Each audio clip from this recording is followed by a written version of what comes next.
Ciao a tutti, stavo provando il JX08 che è un modulo, un boutique come si usa dire.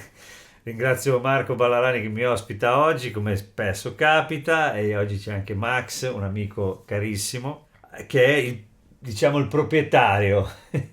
Allora, qui c'è il Balla e il Pellegata, che è tutto siamo a Milano, quindi è tutto il JX8P. Io l'avevo visto tante volte in negozio. Adesso all'inizio ho fatto quella canzoncina lì un po' anche così simpatica e ridicola, un po' da sigla televisiva anni 80, perché così diciamo che il richiamo al JX8P è diretto. Io ho avuto il JX8P, il suono, la pasta, devo dire, di questo boutique piccolino così mi ha abbastanza sbalordito, perché oggi è un po' la giornata di questa cosa qua, dove scopriamo che dei sintetizzatori virtuali hanno un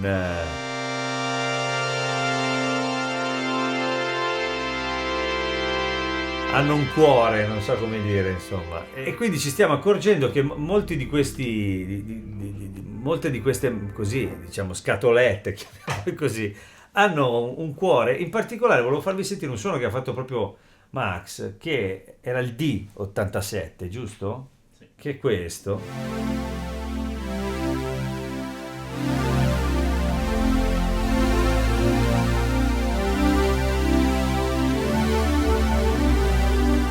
Che ho messo anche nel brano all'inizio, cioè sinceramente mi sembra sbalorditivo, ma non è sbalorditivo, attenzione, adesso cioè, con le workstation di ultima generazione si fanno queste cose qua, cioè dentro ci sono queste cose qua, anzi nel caso di Roland ti prendi proprio i pacchetti che fanno queste cose qua, però non so come dire, sarà il formato, sarà che è piccolino ed è carino, cioè ci si affeziona immediatamente di più, i controlli sono quelli dedicati a quel modello e quindi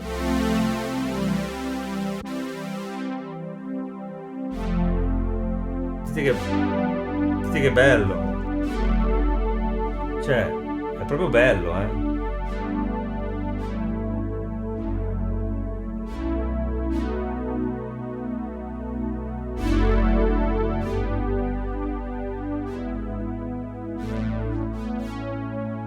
non lo so, ha una caratteristica. Poi mi sembra che in generale rispondano molto bene i suoni anche a condizioni armoniche un po' più complesse, quindi insomma questo è un suono per esempio che ha fatto lui, poi ne ha fatti alcuni su questa che troncia, chiaramente lui giocandoci ha cercato quella cosa lì che è un po' quella, perché insomma stiamo parlando, siamo tutti anziani qua stasera, quindi siamo abituati a quel tipo di, così, di pancia, no? Dei suoni, che è quella che cerchiamo un po' in tutto, sia nei sintetizzatori che nei pianoforti elettrici, nei digitali, negli organi, nei cloni, manca sempre un po' dappertutto quella cosa che ci ricordiamo, che è un insieme di cose, non erano solamente gli strumenti, era l'amplificazione, erano tante le cose, cioè tutto tendeva ad essere molto rotondo, no? Oggigiorno quella parte tonda dei suoni a volte può essere anche addirittura, come dire, complicata da gestire poi in fase di mix e robe del genere, anche perché si fanno tante tracce. Però in generale a me sembra che qui i suoni siano molto belli. La gestione dei banchi è semplice, e dei suoni si può, si viaggia tranquillamente all'interno insomma, così, della struttura, più che altro quella dei preset, nel senso che con questa rotella si scorrono facilmente, poi se si vuole cambiare proprio il banco si preme la rotella e si cambia il banco. E poi questo è uno strumento dual, nel senso che è uno strumento come si dice, bitimbrico, e si possono sfruttare sia in layer che in split due dei suoni che ci sono all'interno, e questa per esempio è una cosa molto interessante, nel senso, così per esempio sono in dual, e invece se metto in split, per esempio se voglio lavorare sul primo e chiuderlo senza toccare il secondo, questo è, cioè, dal vivo è una risorsa mostruosa, cioè, nel senso, anche perché quindi questa volta il prezzo va detto, nel senso che qui siamo sulle 300, mi dicevi 330 euro. 330 euro un bitimbrico così, con una caratteristica, cioè con un'identità molto chiara, perché quella cosa lì è bella. Cioè, è chiaro che siamo in un mondo ormai che virtualizza il passato, no? Quindi noi abbiamo, dice, vabbè, ma cosa me ne frega? Io ho l'ammiraglia, ce le ho dentro tutte. D'accordo, però sulla miraglia non hai questo colore, non hai questi controlli esattamente come sono mappati qui, e questa cosa qui, se da un punto di vista professionale uno può dire non mi interessa, io mi faccio il mio lavoro, dal punto di vista dell'appeal, invece quello proprio di mercato e anche della creatività, invece io lo trovo interessante, cioè perché è carino, no? Cioè 330 euro non è un giocattolo, questo di certo perché sono soldi, ma non è nemmeno uno strumento impegnativo. Quindi uno si compra un po', come dire, il ricordo di un momento storico, però chiaramente sviluppato in un momento come questo, dove ci sono delay, effetti, ci sono due chorus, tra l'altro mi diceva Max che c'è il chorus del Juno e il chorus invece suo del JX, quindi questa cosa è interessante, si possono... Qui per esempio, questo è il chorus di uno, questo è il chorus dell'altro, e tutti e due invece prima erano settati tutti e due in questa patch particolare, ma vedete che bellezza col chorus. Suona sto pistolino qua, non è che...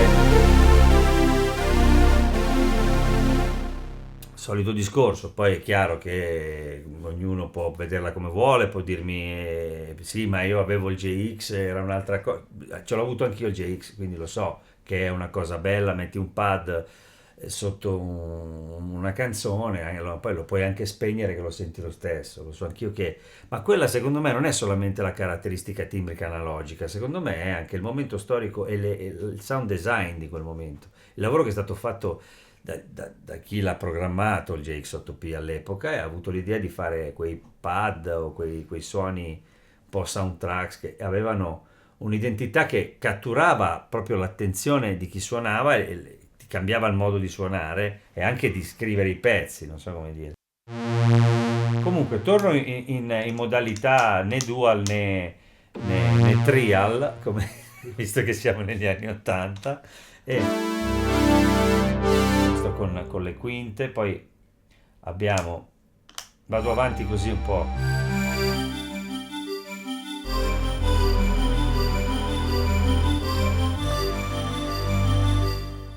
sono tutti molto...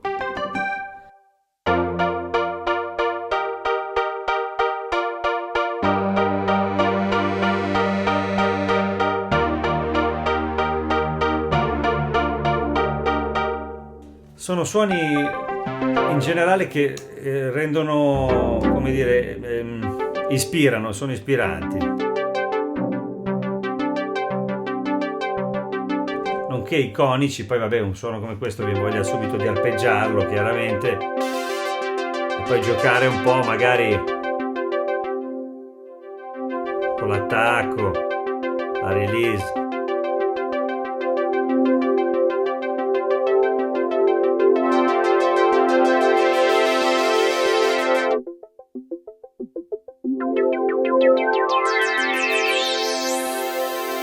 Insomma, tutte le cose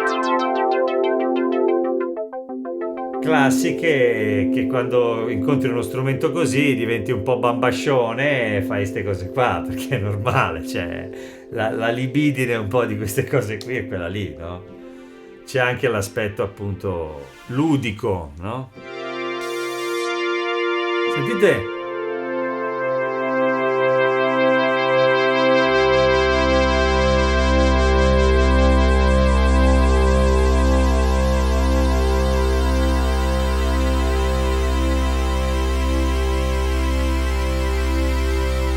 E non manca assolutamente il corpo, eh. Almeno io in cuffia ho una bella sostanza, diciamo, una bella presenza anche sonora, no? Vabbè, che ci sono dei classiconi proprio dello strumento.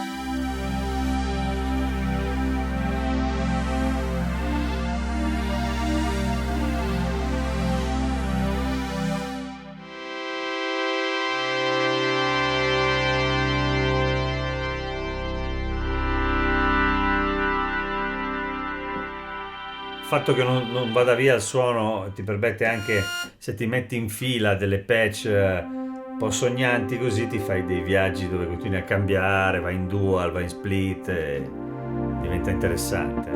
Questo vabbè, questo è il vero classico. E vi garantisco, io adesso mi viene in mente un ricordo, durante la pandemia io ho fatto appena si è potuti, così, ci si è potuti rincontrare facendo maschere, cose, esco di casa, mi firmo da solo, le robe così, si riusciva ogni tanto a vedersi, no? E ho fatto dei lavori con degli amici, con Edo che saluto e con Marco che saluto anche lui. Non dico i cognomi perché ho parlato di maschere, di cose, poi li comprometto. Insomma, facevamo queste canzoni e praticamente io mi sono trovato col JX8P in casa a mettere pad simili a questi un po' dappertutto e tenerli come se fossero non neanche, non si sentivano neanche nell'arrangiamento, erano davvero... Se levavo la traccia, se mutavo la traccia, era impressionante il risultato, sembrava che la canzone cascasse per terra. Era capace di unire anche l'intonazione delle cose, non so come dire, era una cosa complicata da spiegare, ma metteva a posto anche quel lato lì, perché in qualche modo lui, essendo un po' col chorus così un po' stonacchiato, aggiustava quello che non erano poi strumenti reali, perché poi gli strumenti reali sono già un po' storti, quindi si aggiustano fra di loro, ma gli strumenti digitali molto spesso poi alla fine di un mix finiscono per essere un po' aggressivi anche dal punto di vista dell'intonazione, se non sono precisi, se non sono... E quindi questa cosa qua mi ricordo che mi ha aiutato tantissimo, ed era il JX8P, poi avevo Super JX, poi ci sono Super JX, sono due JX8P nella stessa macchina. Comunque anche qua, no? Sentite appena accendo il chorus su che roba che diventa. Questa è veramente una roba troppo bella, cioè sei in 2 secondi e mezzo, sei in un mondo, soprattutto per i vecchi anziani bacucchi come noi, che hanno questo problema di essere cresciuti negli anni in cui, cioè tra i 70, gli 80 e i 90, c'è la parte centrale degli 80 dove questo pad qua era ovunque, qualsiasi cosa accendevi alla radio c'era questa cosa qua. E questo è una caratteristica di noi anziani che chiaramente siamo affezionati alle cose, no? E quindi abbiamo questo disturbo mentale che ci mette nella condizione di affezionarci a quello che abbiamo sentito da ragazzi. Adesso queste cose vengono riutilizzate come se fossero nuove perché i ragazzi giovani non le conoscono. Giustamente, spero che anche loro, come dire, possano gustare il calore di queste cose qua perché sono belle, sono veramente belle.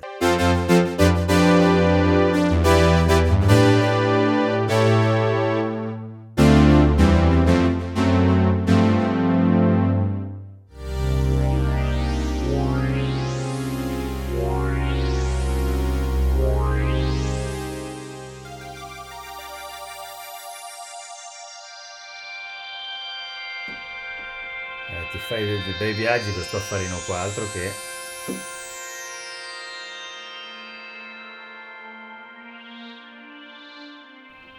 Poi chiaramente abbiamo tutto a disposizione.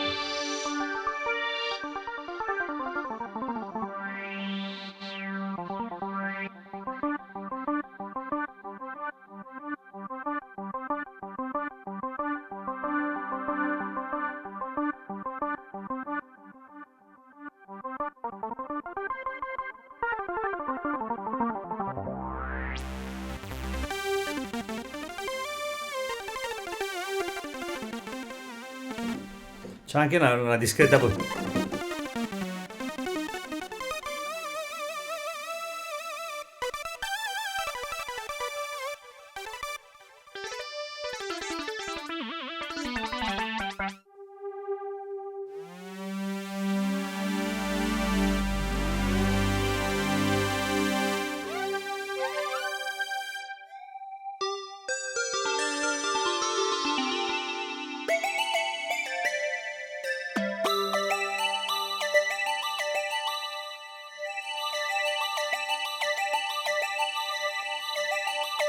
Sono bellissimi sti suoni, altro che... Vedete che bella pancia che c'è. Perché questo è anche step sequencer se non ho capito male, quindi insomma le risorse sono veramente tante. Cioè nel senso che c'è lo step sequencer programmabile dove uno si può fare i suoi pattern utilizzarli, cioè nel senso è una bella risorsa anche dal punto di vista produttivo, no?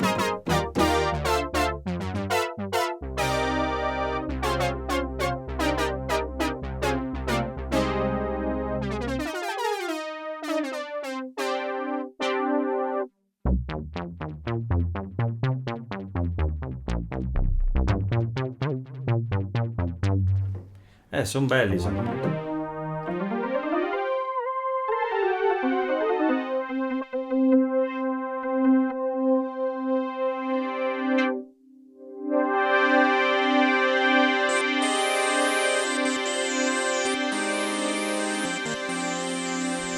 Lo ricorda vagamente.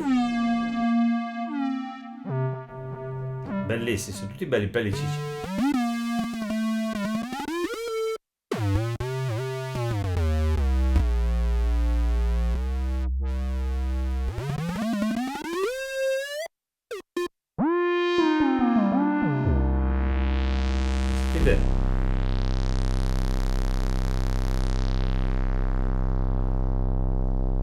Bello. Poi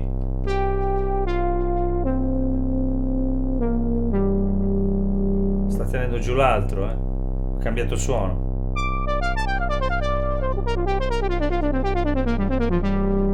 Se torno a lui lo perde, però di uno puoi farlo, Perché essendo bitimbrico sta facendo quel lavoro lì.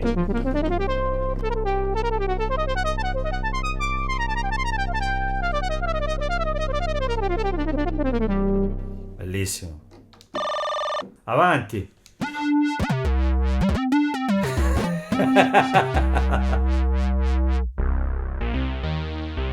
Questo è molto...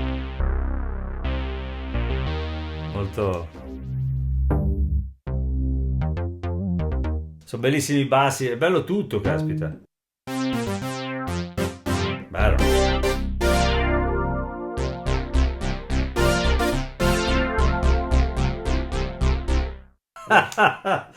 Ah, signore. Ma c'è una quantità di roba, poi è bellissimo perché c'è dentro. Ah, qui siamo nel mondo del campanellismo, dei mallet vari. Bello questo, bello questo.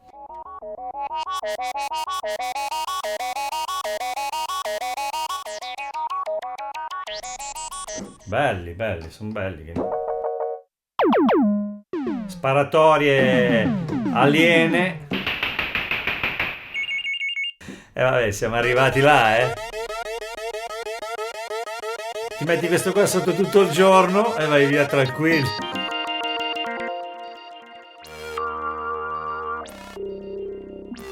Qui gli alieni si fanno vivi spesso.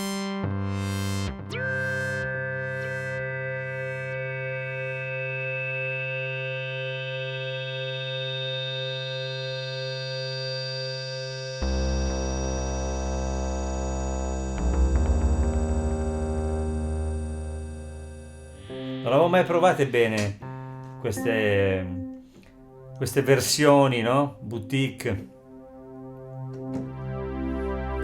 Senti che bello. So che finiamo sempre ai pad perché, ma del resto.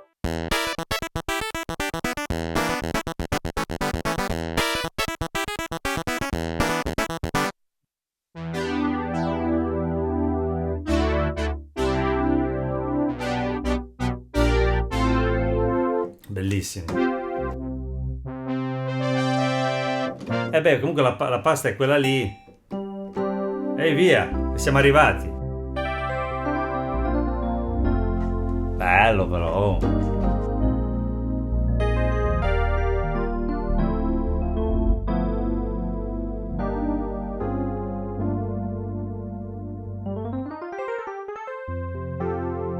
Bello, bello.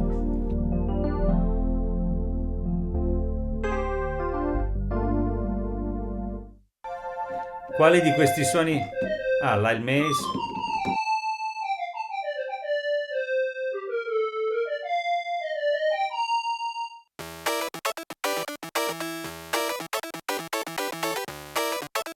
Questo è il Commodore 64 che suona il clavine, cioè proprio lui che suona il clavine.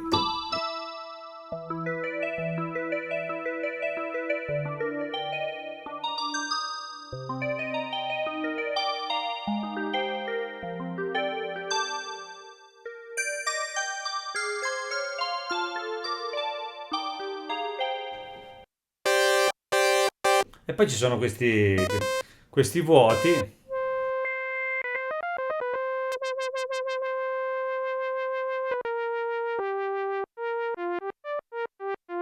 Da cui si può partire per inventare qualcosa, ma comunque ci sono le forme d'onda, l'ottava dove suonano chiaramente.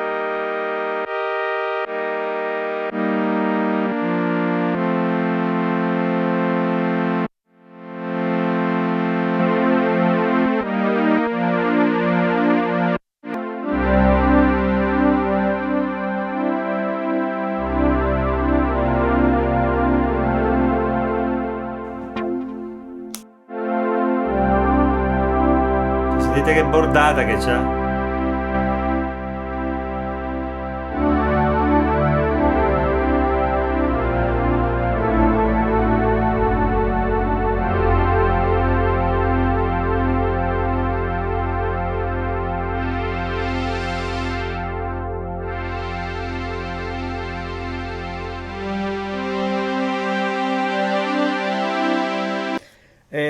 Io lo consiglio nel senso che ha una